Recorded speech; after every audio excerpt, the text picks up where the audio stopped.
What's up, guys? Welcome back to the channel. So today I just thought we go over some things before the release of Mortal Kombat. The launch trailer dropped today. If you haven't already watched it, I'll probably put a pin somewhere over here. So basically the game is dropping in 2 days, and I just quickly wanted to go over some things. I didn't script anything, so this is kind of all off the top of my head, but I just want to go over with the plans for the channel and just like things that we're going to be doing as we move along, right? So the first things first is that immediately going into Mortal Kombat, I'm going to be doing the story mode.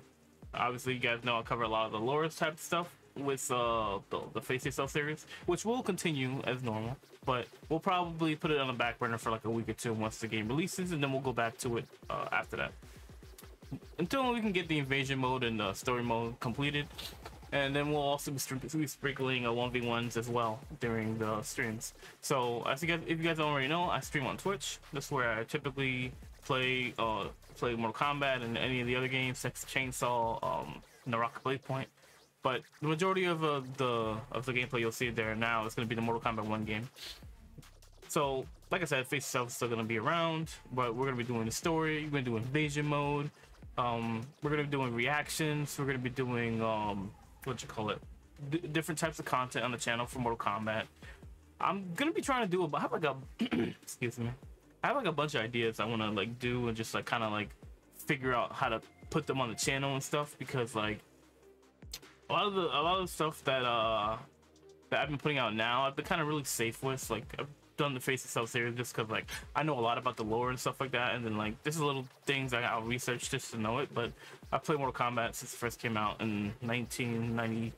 Well, when I first played it was like 95-ish, because I was born in the 90s, so 1990.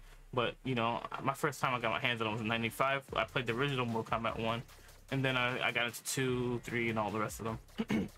But moving on from that, like I've covered a little bit of the lore for the game, for the character stories, but I didn't want to do too much till we get the full thing, because like I don't want to just keep making 20-30 videos of just individual like story bios. I think that's kind of like cheap, and like I don't want to put out like just like repetitive content over and over and again. So I decided to just wait till we got the majority of them. We don't know who the 24th character is, and like I might have a theory for that at the end of the video. But moving on, we're gonna be looking at Liu Kang's first one. Most of these I've done like about 11 of these bios, right? So here's the first one. Having won control of the hourglass, Liu Kang restarted his history. He neutralized the threat and danger that had come before. Mind you, this is the Liu Kang from the Mortal Kombat 9, and like so he didn't know about Onaga. Like he knew about Shinnok because of what he heard from his from everyone around him in the Mortal Kombat 11 stories, but he doesn't know about Onaga. So obviously he can't plan for Onaga because Onaga wasn't around, even though technically what's his name is a lot stronger. Kronika is a lot stronger, so I'm sure he'll be able to handle Onaga if Onaga does rear his head. I feel like he will come back around. I hope they make Onaga a lot better in this game, like a lot more intimidating. Like as a kid, I felt like Onaga was a little intimidating, but like now looking back at him, I'm like, okay, he's just a dragon warrior, you know what I mean? So hopefully they do something about that and they make him a lot more interesting as a character in this one. I wonder how they're gonna do his dragon look as well. But anyways, crafting a new era in all of the beings would have been an opportunity to find peace, but that peace is now threatened by an enemy that Liu Kang could never have anticipated. It will take all of his wisdom and experience to save not only Earthrealm but all of reality. So here's my thing. I don't think Kronika is a big bad, because he said he couldn't anticipate for this presence. Mind you, Kronika, he already defeated Kronika. So I'm sure by restarting time, by the time the hourglass would have told him that Kronika would eventually come back, because she's a Titan. She can't be just erased like that.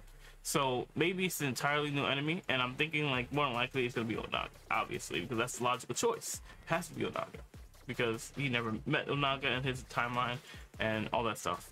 But anyways, moving on to Sub-Zero's story.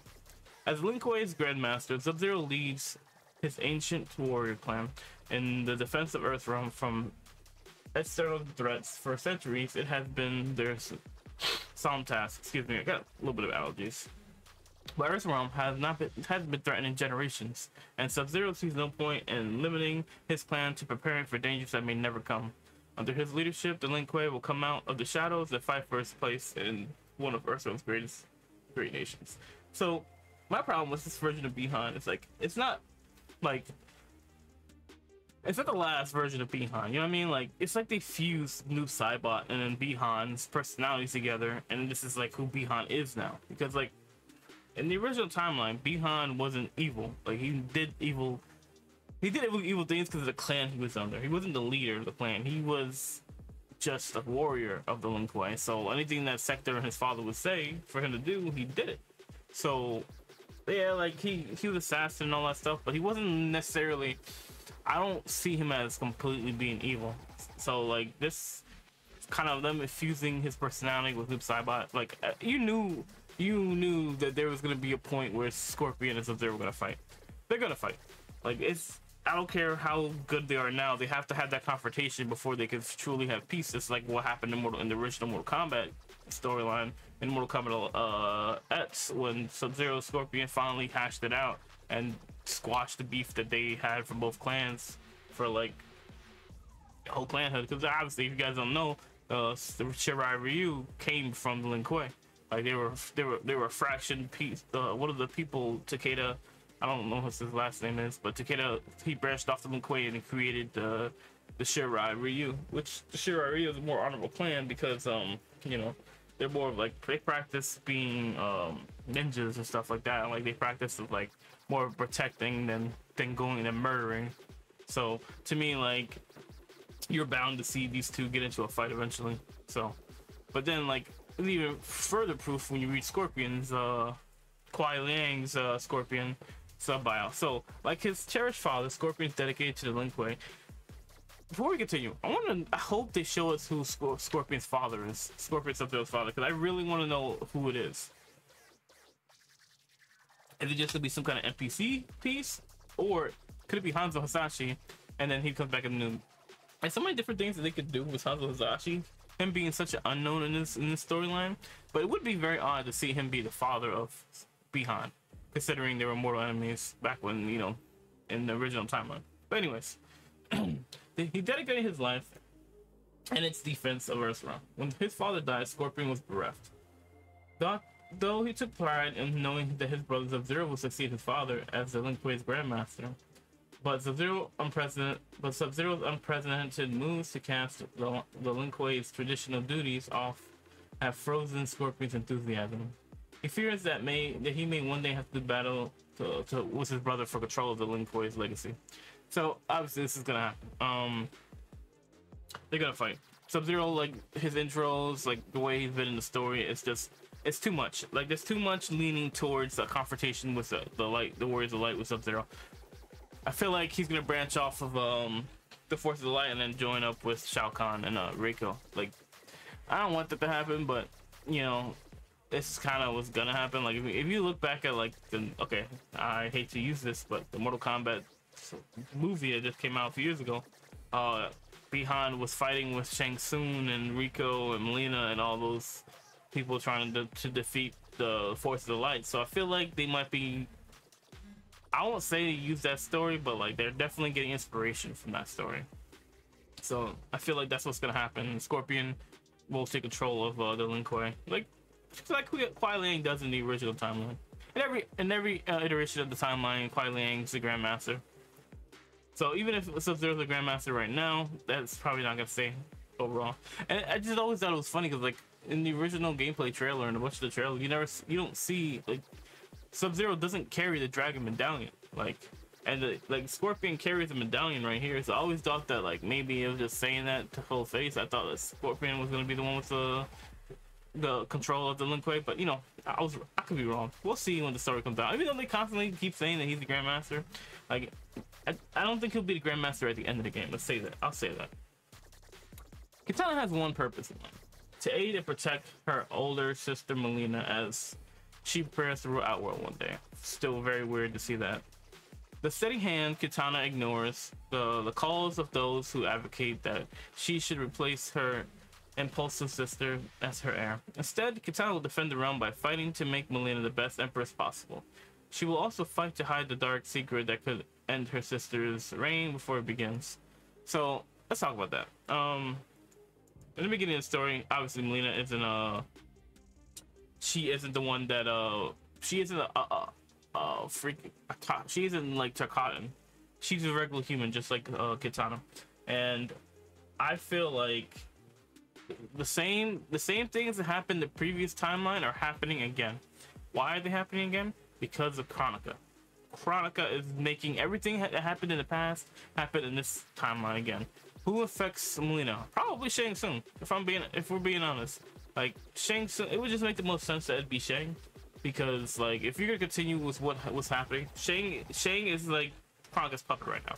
Obviously, you see it in that little piece of trailer you saw that you'll see in the what's it called, in the launch trailer. So if you guys haven't all seen it already, spoilers ahead. Shang decides to believe Chronica, and Chronica's trying to twist Shang into being her puppet again, which she does. And obviously, who knows how to make Melina into a Tarkat, or know about the Tarkat? Chronica more than likely made into a disease this time around, and decided to push it, and decided to get Baraka to be infected. And then Shang took the infection from Baraka, took the blood out, and it infected Melina. Who do you think is gonna blind Kenshi? Obviously Shang Tsung. Like, a lot of these same things that are happening in that happened in the previous timeline is happening in the new timeline.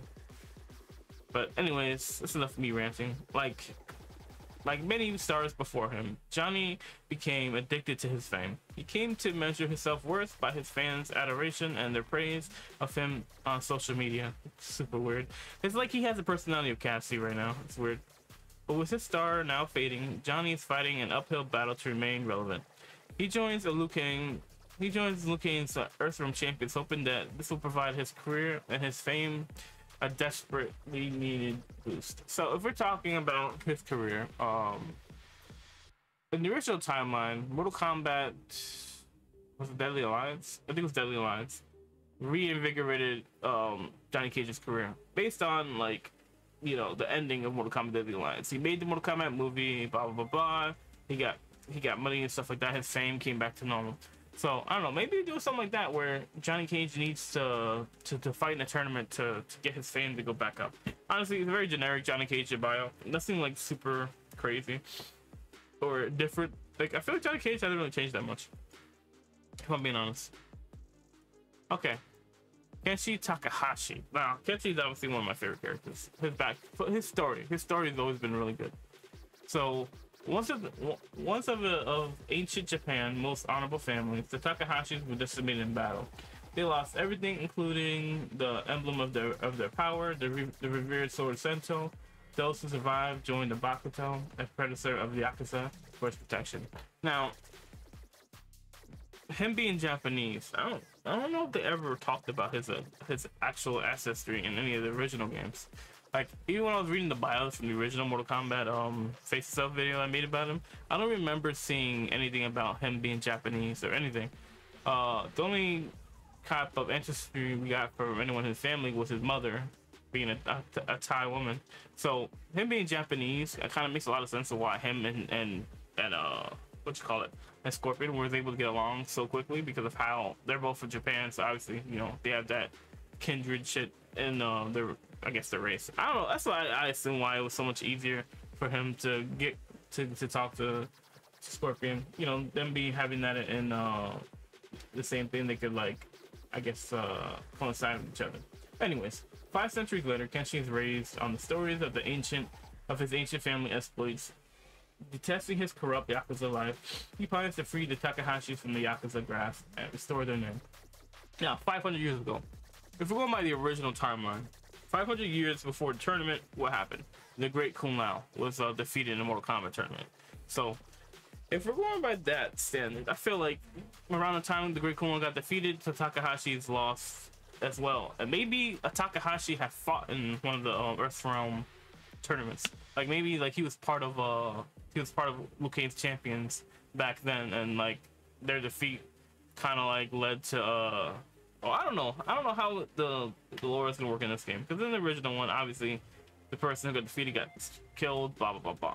I'm not sure how it's gonna work in this game. If like, I think the tournaments are more for fun than anything. I don't really think it's like for domination in this timeline. So maybe it could be different. Maybe his family doesn't have anything to do with the tournament and stuff like that. Well, we don't know, but we'll see. But anyways, but for his family to follow him, Kenshi must first fight to prove that he can lead his first battle and he has to find and retrieve Sento. I don't know why I got confused there for a second. Sorry guys, but yeah. So you know, his whole story is about redeeming his family name and the fact that he doesn't care for the Yakuza. And I'm kind of glad, because it would have been really weird to see him as a Yakuza. But anyways, born and raised in the village of Fengliang. Let's just start off. If you don't know, Kun Lao's my favorite character. Him and Liu Kang are kind of tied right there, if I'm being honest. But I've been using a lot more Kun Lao over the years than I have Liu Kang. I just haven't enjoyed Liu Kang's fighting, all that much the last couple years. So I've been playing more of Kun Lao. Kun Lao spent his life toiling in the fields. It has been an honorable life, if not a glorious one. Kun Lao's greatest fear is that his life will amount to nothing. He prays fervently that he will be called to do something bigger. You know, this is like a very similar personality to how he was in the last game. He just want to prove himself to be like, he just wants to like honor the legacy of his name. That's a great Kun Lao. So he just has this overachieving thing about wanting to do that, and like I feel like that holds him back a lot. I was kind of hoping in this timeline Kun Lao will be a little bit more humble, like he was in the Mortal Kombat 3 game, but we'll see. His prayers are answered when he is asked to join the champions of Earthrealm. As a warrior fighting for his honor, Kun Lao knows that his victories will be long remembered. I just hope they don't kill him in this game. Like, I'm kind of tired of them killing Kun Lao. Like, it seemed like they weren't going to kill Kun Lao in Mortal Kombat 11, and then in Aftermath he gets thrown into the Sea of Blood. It's just like, bro, what the fuck? Leave my man's alone. Why does he have to die in every timeline? Like, the shit crazy. But to be honest, everybody died in Mortal Kombat 11 story, so it is what it is. But anyways, okay, so let's move on to the heir of Outworld's throne, Mileena. Born mere seconds ahead of her twin sister, Mileena is the rightful heir to the Outworld's throne. But even so, there are those who distrust Mileena's impulsiveness. They whispered that Kitana, with her steadier hand, should replace Mileena as heir to the throne. Obviously, she's not the real heir. She's, in this timeline, it's the heir for Outworld. And I'm kind of confused with how Liu Kang allowed this to happen. But I'm not going to question that. I'm just going to, once the story comes out, we'll see what they're talking about. As Mileena fights for legitimacy, she hides a horrible secret. She is infected with the dreaded and lethal Tarkat disease, where her affliction is found out, Mileena would be forced into battle to save her throne. Like, so basically, once you have the Tarkat disease, you're pretty much banished from Outworld. You go into the banished where Baraka and his people are. But I'm guessing eventually they're gonna find out. I don't think Mileena is gonna move off of helping the Earthrealm Warriors. I think she'll still help them, but they'll be looking for some kind of cure to cure the Tarkat disease. And it being a disease this game could mean that eventually we could see a point where people are cured from Tarkat disease. But I'm not sure if that's actually gonna happen. That's just something I'm thinking about. Anyways, in the village of Fengliang, Raiden was known for his kindness and his charity. He was happy to spend his days tending to the fields as well as his friends and family.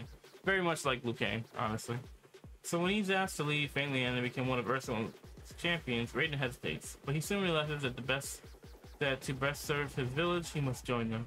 As threat to Earthrealm Mount, Raiden must mature into the great warrior that Liu Kang knows he can be. It's a very switcheroo type thing, with Liu Kang now being the god of protector of Earthrealm, and Raiden being the champion of Earthrealm. Like, it's very odd, because honestly I thought in this timeline that Kun Lao would finally get his chance at being the champion, but I guess they chose to just switch it between Raiden and Liu Kang. But we'll see. We'll see how the story progresses. Even though we kind of already have a hint already that that's his champion, because Liu Kang said it in the what was it, that Rules of Outworld trailer? Yeah. Raiden's story is actually really short. A student of Outworld's exclusive Imperial Academy of Sorcery ratings, amazed his peers with his singular aptitude for water magic. Having honed his craft of water magic into a fierce weapon, he now hopes to learn the realm's darkest and most powerful sorcery. So, Rain hasn't changed. He's still gonna. It looks like he's gonna be a bad guy to some degree. I wonder if he's still gonna be half god in this timeline, or if he's just gonna be a regular human. We'll see as the story goes. Like I said, a lot of these stories we're not gonna really have answers for, because like him being a demigod is it's kind of his part of his character. So him, if we don't see that, it's gonna be very odd how they explain who Rain is right now. As the boy Smoke lived to hunt with his family. Their final hunt, however, ended in a tragedy. Having accidentally trespassed into Lin Kuei lands, they were attacked. Smoke was orphaned, ashamed by his warrior's actions. The Lin Kuei's grandmaster adopted Smoke. He raised him alongside his sons Sub-Zero and Scorpion. Eventually, Smoke chose to make the Lin Kuei mission his own, but as he lacked his brother's innate supernatural abilities, he set out to master practical magic. Having done so, he now joins them to defend Earthrealm. Right, so okay, so here's the thing with this. Smoke's family never died in the original timeline. He was abducted from his family, and he was sacrificed in a ritual for the Smoke Demon, and eventually he became infused with the Smoke Demon, and the Smoke Demon and Nenra took control of his body and killed everyone there. And Smoke has no recollection of his past and like his family and stuff like that, so he never went back to him. So, and he didn't join the Lin Kuei till he was an adult. So it's very odd in this story that Smoke actually has been with the Lin Kuei since he was a kid. So I think it's a cool little switcheroo for Smoke, because like it makes sense now why he's Lin Kuei, and like why he has so much respect for the Lin Kuei now compared to like his previous timeline stuff. Anyways, as her parents' firstborn daughter, Li Mei was claimed by the Ungadi, the warrior priestesses who guard the Outworld's royal family. Li Mei's service began with high expectations. Her early success caught the eye of the royal family, but it all fell apart with a terrible tragedy unfolded. Li Mei was blamed for this, and in the aftermath, she did the unthinkable. She quit the Ungadi. Friendless and alone, Li Mei needed a new purpose. She joined the Sundo Constables, the Outworld's capital's rough and tumble police force. Over time, she became their first constable. Li Mei is glad to be the capital's guardian, still, as she hopes to redeem herself one day. So basically, what happened was Li Mei, on her watch, Jared had got murdered, and who murdered him? Probably Shao Kahn. I think Shang Tsung talked to Shao Kahn, because they already said that Shang Tsung was whispering in Shao Kahn's head, blah blah blah. He more than likely killed Lord Jared. So they were thinking about this from like Kronika's telling everything to Shang Tsung what to do. So I'm thinking that she's literally telling him how to ruin these people's lives and how to get them to switch sides. And I just think it's a little odd, because Li Mei in the original timeline, she was just a village girl, and she just wanted to protect her village, and that's why like she became a fighter, because she wanted to save the village from slavery, from the Deadly Alliance. It's very cool. Well, this is like, I feel like she might have had the most change in her backstory. Anyways, Baraka was once respected as a respected outward merchant, but that life ended in an instant when he contracted the dreaded Tarkat plague. So this Baraka looks like that merchant from the story, from Shang Tsung's story in the first chapter. Like, I saw a little bit of it, and basically that dude looks a lot like Baraka, so I think that it might be him. Shang Tsung probably poisoned Baraka with Tarkat disease that Kronika gave. Anyways, incurable, contagious, and the cause of severe physical deformities, Tarkat turned Baraka into a monster. He was cast out and doomed to live his days in a colony of similar afflicted Outworlders. When Baraka first arrived, the colony was in disarray. His fellow Tarkats had given up and were ready to die. Their hopelessness lit a fire in Baraka's heart. He spares no effort to better his fellow Tarkatans' lives. He knows that as long as he fights, he will never truly be a victim. I wonder if at some point we could see Baraka cure his disease. If not, like maybe not fully cure it, but like the need for flesh not being a thing for him. Like maybe his teeth go away, but he keeps his like his claw, his blades on his arms, or even just completely gonna cure the disease and just use like blade weapons. You know what I mean? Guardian of the Outworld royal family. Chosen as an infant from Outworld's firstborn daughters, Tanya was raised by the Ungadi priestesses. She's never known her birth family. As she grows older and saw other initiates wash out, Tanya feared that she would share their fate, but that fear spurred success. After many attempts, Tanya passed her trials and became a full Ungadi. Over time, Tanya became one of the Order's most trusted members. She was the obvious choice when it needed to choose a new leader of the royal family's personal guard. As Ungadi, Tanya is sworn to piety and chastity. This is why her bond with Melina, were known, will cause a scandal. By following her heart, Tanya risks not only her position but also her life. Okay, so basically they're continuing on with the Mortal Kombat X story ending for Melina and Tanya. So I guess they're together in this timeline behind the scenes. And I don't know if this Tanya is gonna be the corrupt one we see from like the original timeline, because like it seems like she was raised with Ungadi from childhood, and maybe that might change her allegiances, and maybe she's not like she won't betray Melina, and that maybe that she actually cares about Melina, which would be interesting. It would be cool because like Melina's always had no attachments to anybody because everybody tries to betray her because she's a monster. So it'd be nice to have someone in her corner. Reconstructed by Liu Kang at the dawn of the new era, Garrus remains eternal and unkillable. He retains the memories of the insummable timelines as he watched pass and fade. Wait, hold on. Of all the insummable timelines he has watched pass and fade. Reconstructed by Liu Kang at the end of his era, Garrus remains and unkillable. He retains the memories of the innumerable timelines he has watched pass and fade. So does this mean that Liu Kang gave him back his memories from the original Mortal Kombat 11 timeline? Because in that I don't think that's a good idea, but you know, we'll see. In this new era, Garrus monitors events to make sure they are faithful to Liu Kang's vision. When they deviate from their intended paths, it's Garrus' responsibility to correct them. As threats begin to mount, Garrus works tirelessly to defend reality, but to succeed, he must first identify the mastermind behind the plot to destroy Liu Kang's new era. So, with Kronika being back in the story, and there's theories out there that Kronika and Garrus are working together and blah blah blah blah, I don't think so.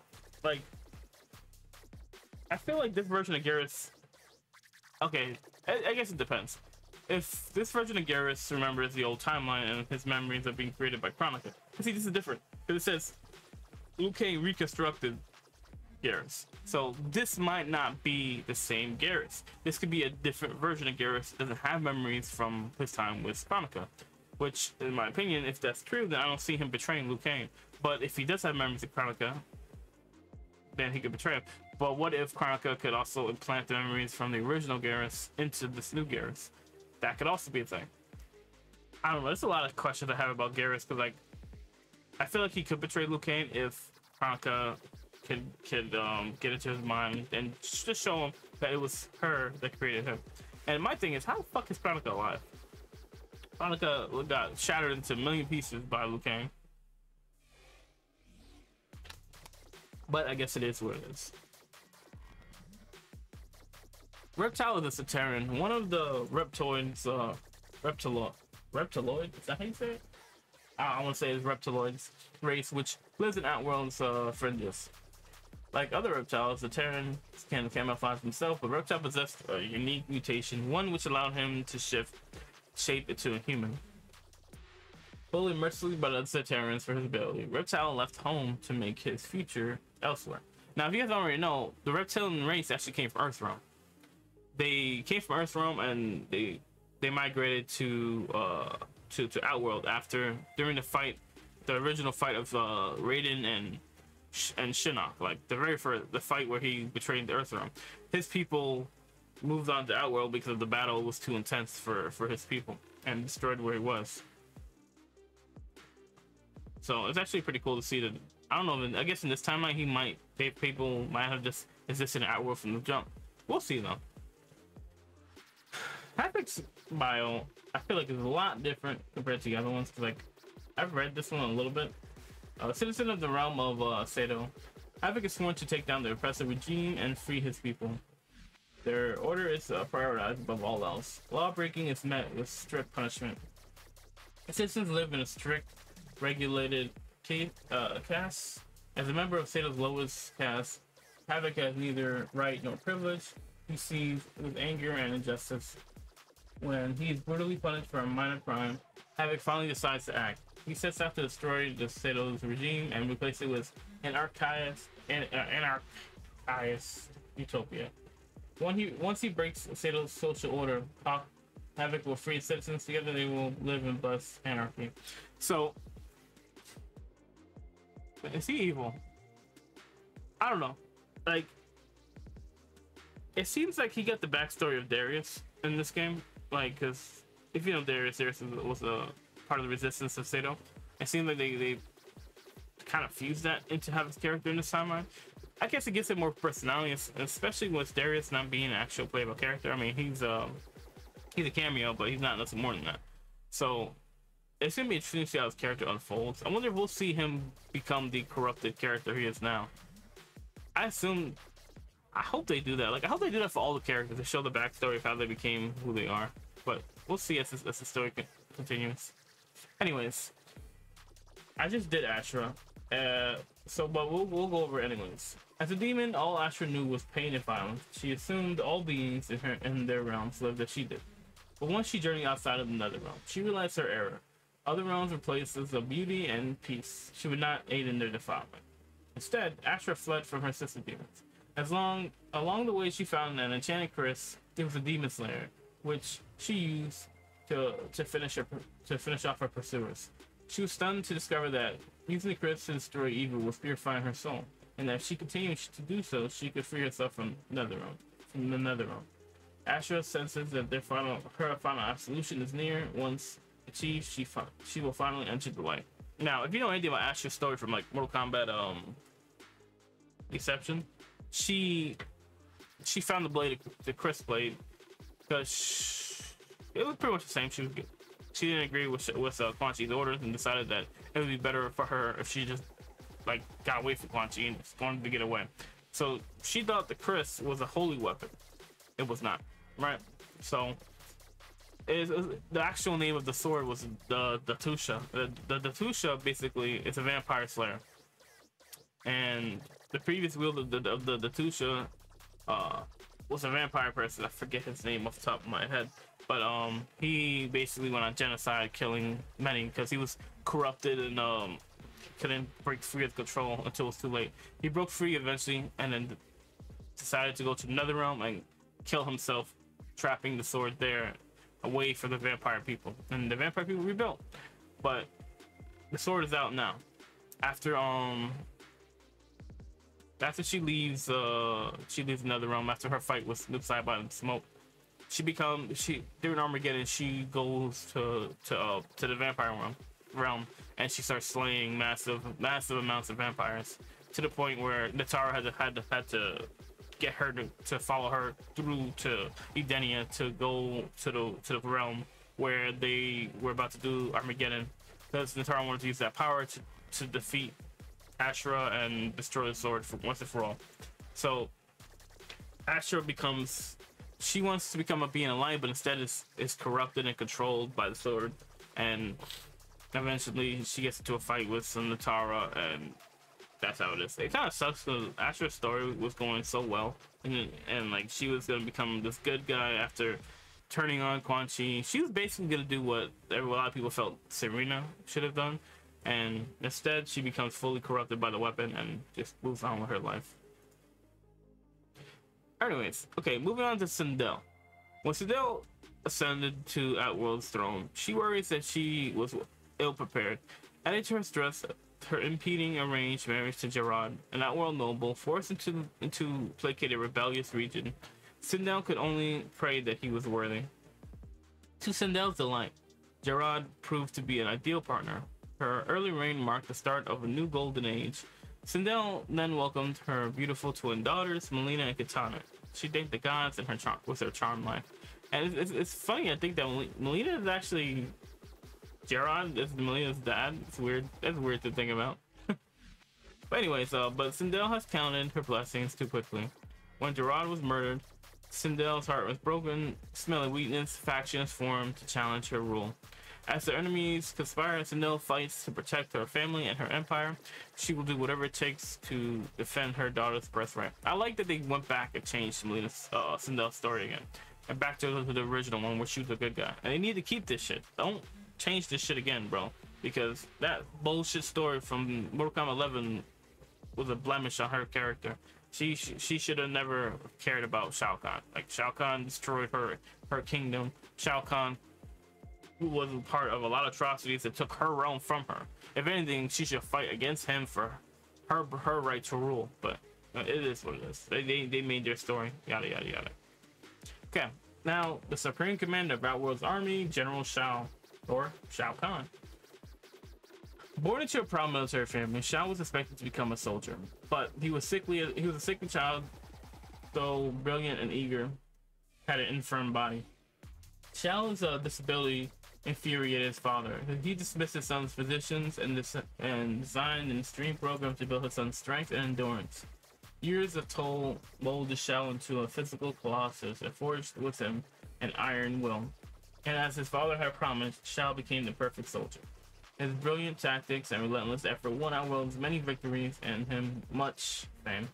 Though General Shao sworn to the Empress, his loyalty is with Outworld. If Sindel's rule ever endangers Outworld, he'll be the first to try and end it. So, is he a conqueror? It doesn't seem like it from that biome. It seems like he just wants to protect Outworld in this timeline. So, I think it's very odd that Shao Kahn is not just trying to conquer everybody. He's like more just protecting Outworld from like other outside threats, and he views Liu Kang's rule, Liu Kang and his words like as like a threat to Outworld, and that he doesn't see why Sindel doesn't see it. But then like more than likely Shang Tsung's gonna say you could become a conqueror, blah blah blah. He's gonna try and do it. But anyways, he looks so dragon-like. It's crazy. His dad's got to be Onaga. Anyway, moving on to Natara, heroine of the Vaeternus. So Vaeternus is the realm of the vampires. Natara's race of vampires hail from a dark and desolate realm of Vaeternus. To survive, they evolved to the ability to feed the blood of other creatures. The Vaeternus thrived, building a great society, but as their comfort grew, so did their short-sightedness. They overfed on Vaeternus creatures, disrupting the natural order. They now starve as it collapses. It is Natara's solemn obligation to deliver her people from hunger and save her race. Vaeternus must survive. So I wonder what Natara's actual backstory is going to be. Like, is she going to be a princess? Is she going to be some kind of royalty for the Vaeternus people? Or is she just like a soldier that's just wanting to help protect the rest of Vaeternus? I don't really know, but that's all we have right now for all the characters. I really think there's going to be another character that's coming to the game, but maybe they're hidden behind like a, I don't want to say like a wall, but maybe it's the first day update, because the entire roster was leaked, and I think that the character that is going to be there is going to be a spoiler to the story, so they don't want to reveal it just yet.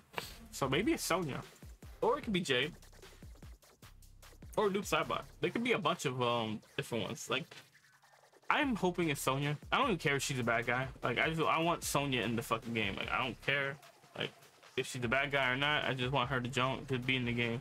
But it'll be fun to see Sonya as a bad guy. Maybe as the leader of the Black Dragon or the Red Dragon. Like, it could be interesting. So, plus, they talked about it in the game, so it'd be nice to see that. Maybe she's married to Kano or something. That would be very odd. I mean, I wouldn't like it, but it is what it is. Like, those are the kind of stories that you could tell now that you have now that you have a fresh start at building this character in this universe that they're in right now. So I just think that could be something that's very interesting that they could do, that to like really just kind of flesh out the characters that they have so far. But anyways, so that's gonna cover it for the stories. I have a lot, like I said, I have a lot of ideas for the channel, and I don't mind just making videos based on what I want to make. But you know, you guys come here, you guys watch the videos, you guys interact, give your opinions and stuff like that.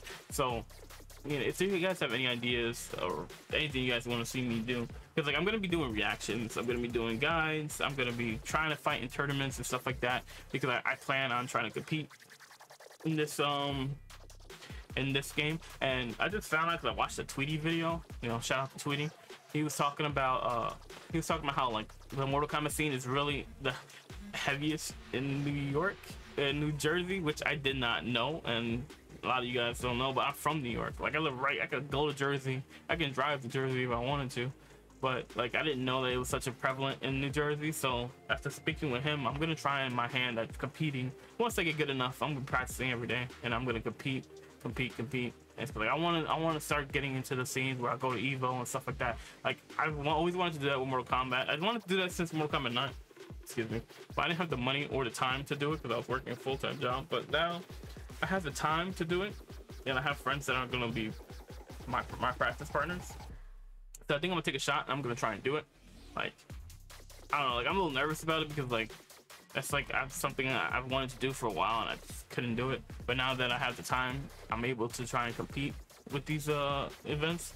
So we'll see how it goes. But if you guys have any kind of content you want to see me do, just let me know. I'll react to Mortal Kombat TikToks, Mortal Kombat videos, like anything you guys want to see, or even just like you guys want to see a character, me talk about a character. It doesn't even have to be one of the main characters out of the hundreds. It could be a side character. I don't care. Let me know what you guys want to see me talk. Like at the end of the day, I make these videos for you guys, not just for myself. I want you guys to like be a part and just interact with everything that I want to put out there. But anyways, guys, thank you for checking out this video. I appreciate all you guys, and I appreciate all the support you guys have given me over these last 3 months. And I'll see you guys, what, Friday? Maybe Friday. No, it's gonna be Thursday. If you come to my Twitch page on Thursday, I'll be streaming the Mortal Kombat game. I'll probably be streaming a little bit later because one of the people at my job are going on vacation, so I'll have to work a little bit longer than I normally do this week. So I'll probably be on like around 8 o'clock. So if you guys are around, check it out there. Come by. We'll be playing the story in its entirety. Well, we'll try and get through half of it on Thursday, and then the other half we'll probably do on Friday. But anyways, guys, that's gonna do it for me. Hope you guys enjoyed this. Thank you guys for the support. Appreciate everything you guys are doing for the channel and helping us grow. And any ideas that you guys have on the channel grows, I appreciate it. And that's gonna do it for me today. I'm out. Peace.